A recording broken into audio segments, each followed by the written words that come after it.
Hi seedlings, welcome to part 2 on the series of cells of the nervous system, and today we're going to be talking about the neuroglia, their structure, their functions, and the arrangement of the neurons and neuroglia as nerves. Now we're going to be talking about the neuroglia. Now the neuroglia outweigh the neurons by 10, meaning for every neuron there are 10 neuroglia, and the main function of the neuroglia is to support the neurons, to support the internal environment and the external environment of the neurons. There are different types of neuroglia in the central nervous system and the peripheral nervous system, each having different structures and performing different functions. An abbreviation for the neuroglia in both the central nervous system and the peripheral nervous system is AOMESS.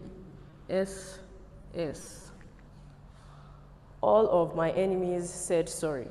Now, AOME stands for the neuroglia in the central nervous system, while SS stands for neuroglia in the peripheral nervous system. We're going to start with neuroglia in the central nervous system with astrocytes.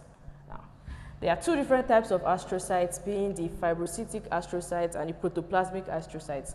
Let's start with the fibrocytic astrocytes. So they have longer processes than the protoplasmic astrocytes, and they are mostly found in white matter, while the protoplasmic astrocytes have shorter processes and are found in gray matter. Okay. A key function or a key structure of the fibrocytic astrocytes are perivascular feet, and these perivascular feet have function in the blood-brain barrier formation. The perivascular feet also function to modulate blood flow and material flow to the neurons. Now, some of the functions of the astrocytes include, number one, scar tissue formation or formation of astrocytic scar. Wherever or whenever any injury occurs in the central nervous system, the astrocytes function to form scar tissue. Unfortunately, neurons are not regenerable. Okay. Another function of the astrocytes is regulation of the ionic environment of the neurons, particularly regulation of potassium.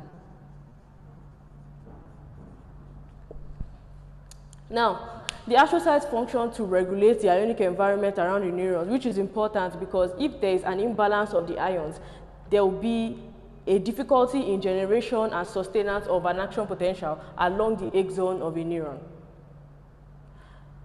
The key or final function of the astrocyte is its role in embryonic development. Now, the astrocytes themselves originate from the neural tube of the growing embryo, but they also function in gauging or guiding the neurons during embryonic development. The neuronal differentiation are attributed to the astrocytes as they function to guide each neuron on their journey. So this is the fibrocytic astrocyte, and this is the protoplasmic astrocyte. Next on our list for neuroglia in the central nervous system is the oligodendrocytes. Now, the astrocytes are dominant in the brain, but the oligodendrocytes are dominant in the white matter. These are two neurons, and this is an oligodendrocyte. These are two neurons, and this is an oligodendrocyte. Now, the main function of an oligodendrocyte is the formation of myelin sheaths. These processes that come out of the oligodendrocyte function to form myelin sheaths around the axons of each neuron.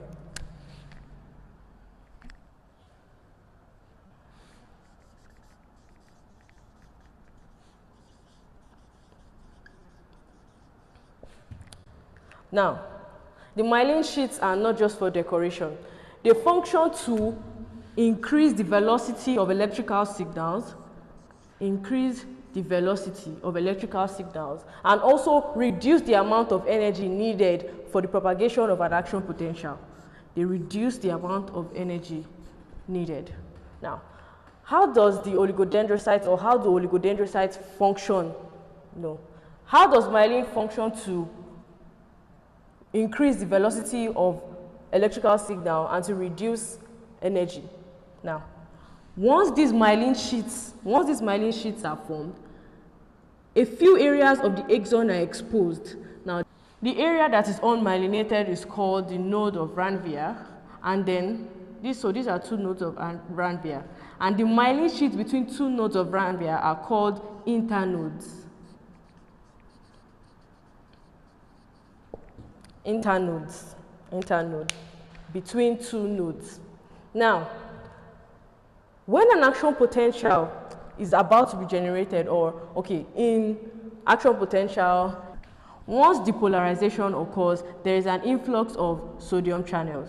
Now, the action potential needs to travel along this axon, But the presence of myelin sheets means that there are only a few parts of the axon itself exposed. So instead of the action potential to go in a straight line, it skips these parts. So it jumps from here to here, to here, from here to here, to here, to here, like this down. What does this mean? This means that the distance which the action potential is traveling has been reduced, which is why there's an increase in velocity. And since the distance is traveling has been reduced, there is a reduction in the amount of energy needed.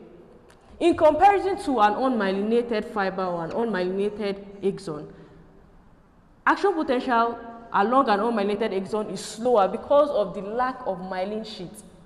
Now, these myelin sheets are majorly or mainly composed of lipids. They also contain carbohydrates and proteins, but they are majorly composed of lipids. And then the myelin sheets or the myelinated axons are majorly found in the white matter. Myelinated axons are found in the white matter,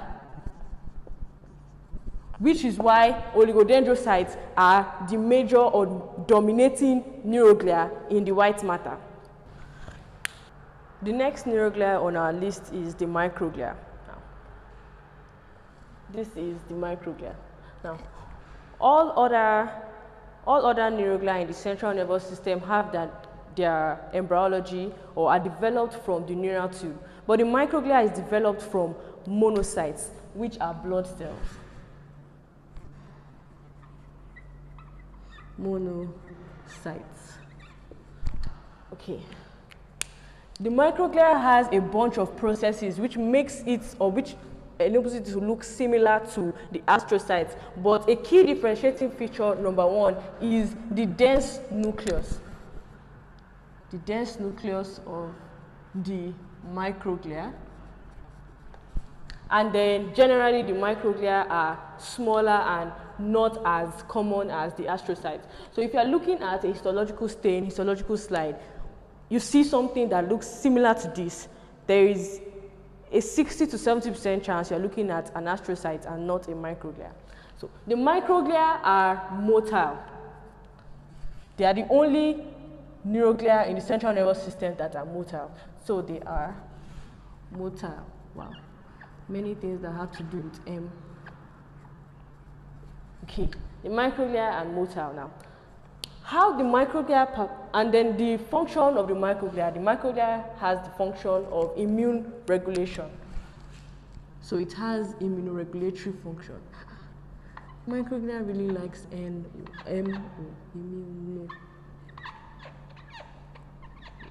regulatory function. Now, how the microglia functions to give immune response in the central nervous system is that with these processes, it moves around like an octopus, and then these processes, they lack perivascular feet. These processes search synapses, search the microenvironment in the neuropil around the neurons, and then they function to phagocytose microbodies that are found around the neurons. Now they also function to release immunoregulatory cytokines.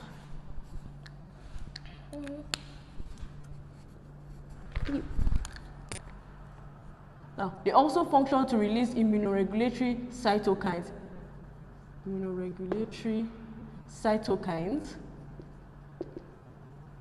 in response to any microbe or in response to any microbe that these processes come in contact with. So you can just imagine the microglia as moving police with many tentacles, going through the synapse, going through the microenvironment, trying to make sure that there are no foreign bodies in the neuropil of the nervous system. The last neuroglia in the central nervous system we're going to be talking about is the ependymal cells. Now, the ependymal cells have been explained to be found lining the ventricles of the brain and the central canal of the spinal cord, being the lateral ventricles, the two lateral ventricles, the third ventricle and the fourth ventricle, and they also line the central canal of the spinal cord. But the ependymal cells are divided into three types. They are divided into ependymocytes,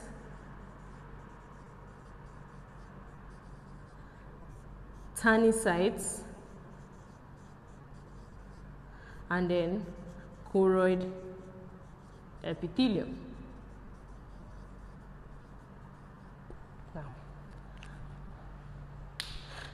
The ependymocytes are the most numerous type of the ependymal cell. Of the ependymal cells,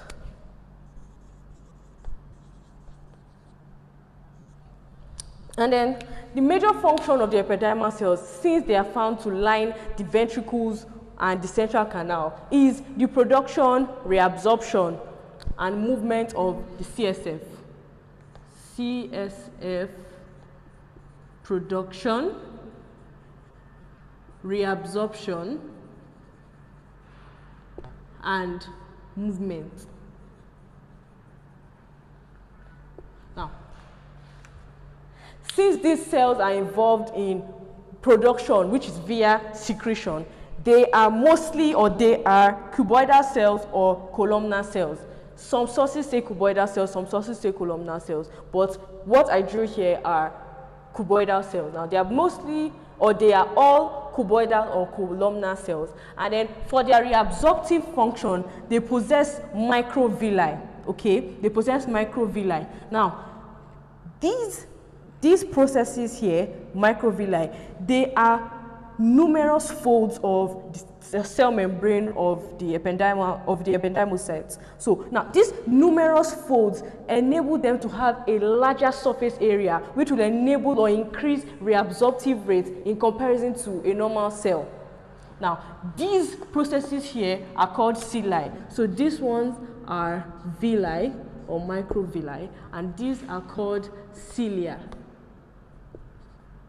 These are called cilia. Now, these cilia, they are like little hairs, and what they function to do is they function to transport the CSF, and they do this via beating, a whip-like movement. So they use this and then they transport the CSF. Now, CSF is cerebrospinal fluid.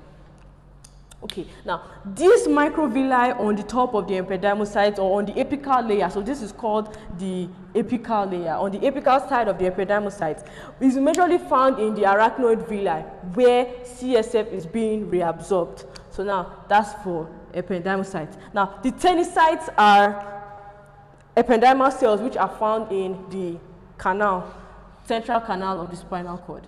And now the choroid epithelium is basically other types of cell in the choroid plexus. The choroid plexus is where CSF is being made, lining the ventricles. So apart from the ependymocytes, there are other cells in that epithelium, there are other cells in that choroid plexus, which are the choroid epithelium, but they are all under the ependymal cells.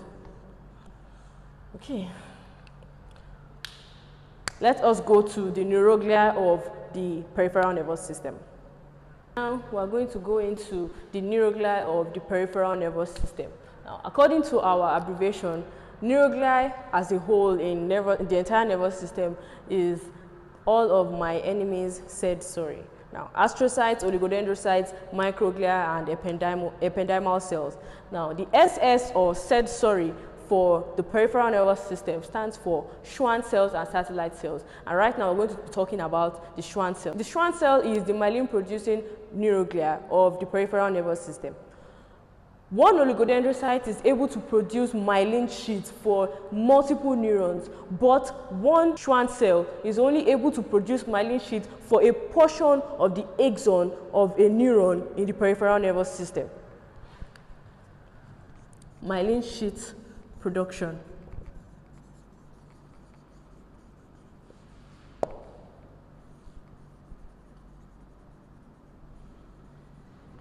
Now, going over what we said earlier, why is the myelin sheath important? The myelin sheath is important because it increases the velocity of electrical signal transmission along an axon, and because it reduces the amount of energy required to transmit electrical signal along an axon. Now, here is a neuron, a single neuron or neuronal axon, and then these wrapping around it is the myelin sheath produced from one Schwann cell or one neurolemocyte. They are also called neurolemocytes.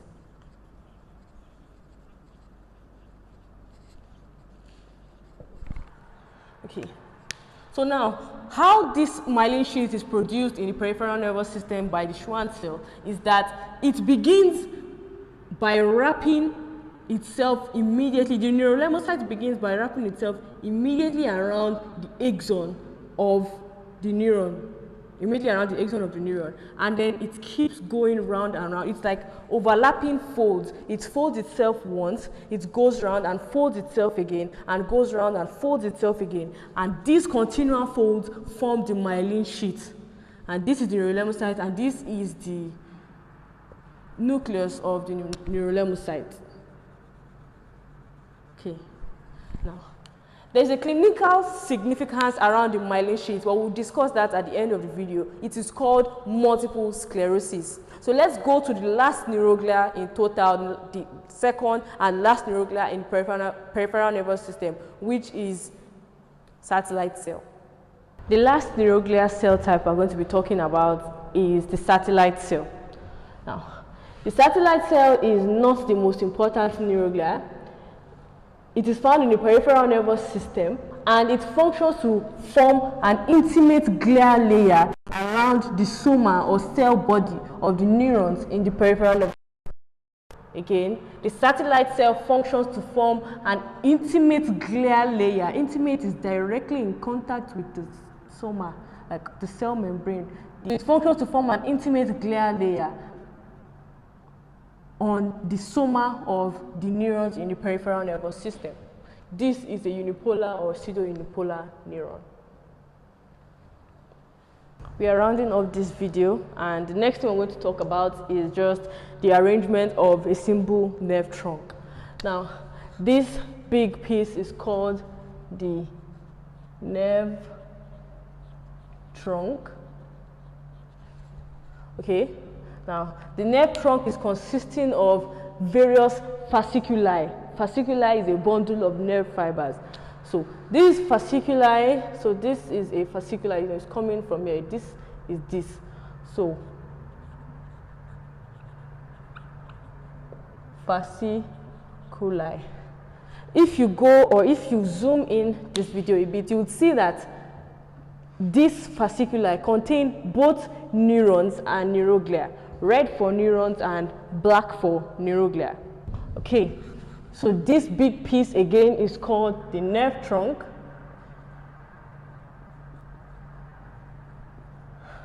And this bundle of nerve fibers is called a fasciculus. Yes, a fasciculus. Now these are fasciculi. Okay, so the neuropil, or the connective tissue surrounding the entire nerve trunk, is called the epineuron. Epineurium. Okay, and then, yeah, I said this is a fasciculus. And then the connective tissue, fasciculus. Now, the connective tissue that is surrounding the fasciculus is called the perineuron. Perineuron.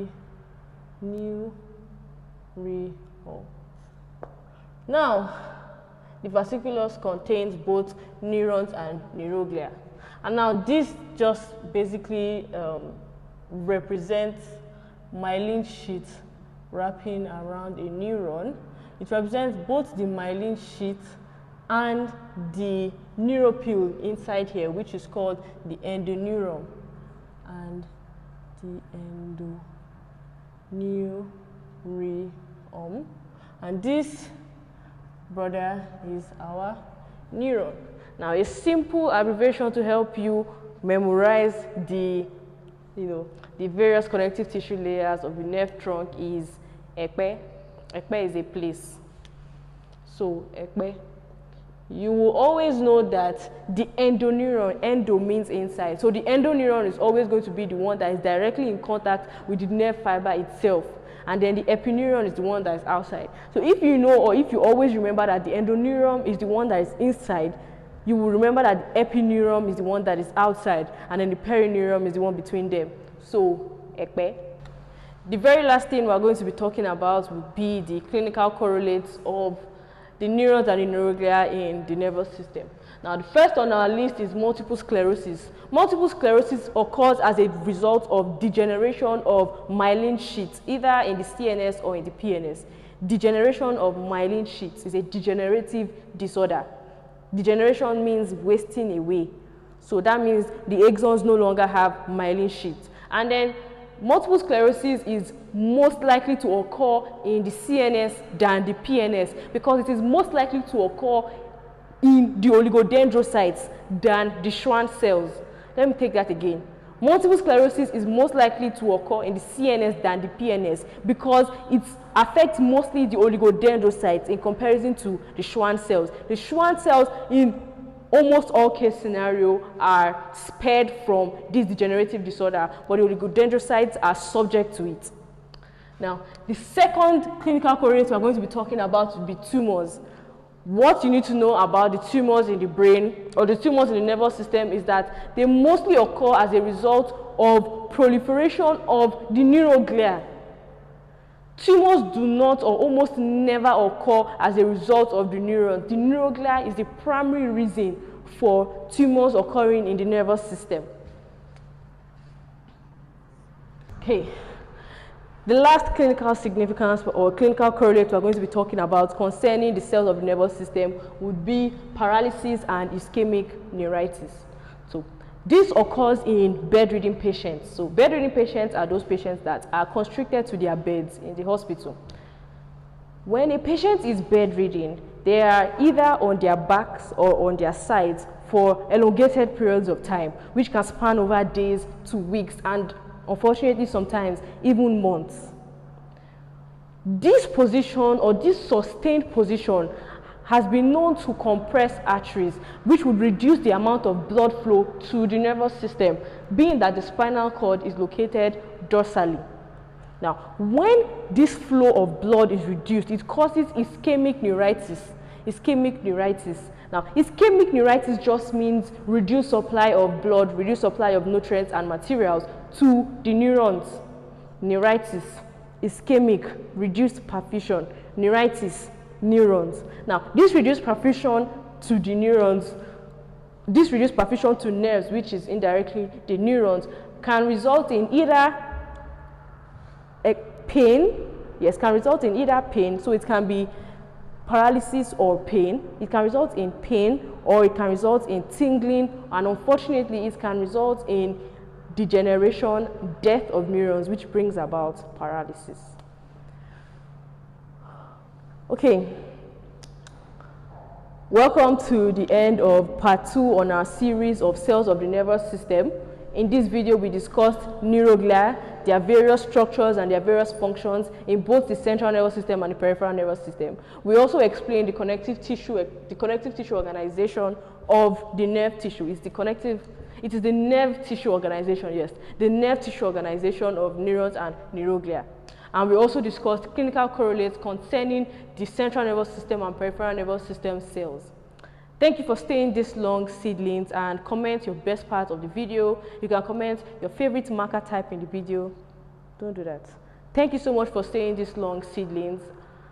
This has been Dicot Medical. This has been wonderful. See you in our next video.